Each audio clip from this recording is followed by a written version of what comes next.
თქმა უნდა, დღესაც ვიმყოფები ჯაუკენში. თქვენ ნახეთ, რომ უკვე ავარჩიეთ ქრიზალინის ქაღალდი, ახლა კი ჯერი საღებავზეა.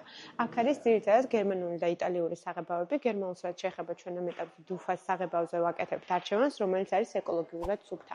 ზოგადად ბაზარზე თქვენ შეხვდებით ძალიან ბევრ ბრენდს, ბევრ მწარმოებელს სხვადასხვა ქვეყნიდან, აუცილებლად ყურადღება მიაქციეთ მის შემადგენლობას. ეს არის უმთავრესი, როგორც ხარისხის მხრივ, ასევე თქვენი ჯანმრთელობის მხრივ. აქ მოვიდოდი ზუსტად ვიცოდი რა ფერი მინდოდა და აქ იმხელა არჩევანიდან ხვდა ცოტა ავირიე ფერებში და გადაწყვეტილებად სამწუხაროდ ვერ მივიღე ჯერჯერობით. თუმცა აუცილებლად ამ ვიდეოს ბოლომდე უნდა ავარჩიო ფერი.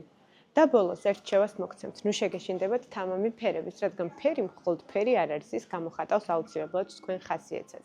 დამიწერეთ კომენტარებში, რომელია თქვენი საყვარელი ფერი და რომელ ოთახში ისურვებდით მას.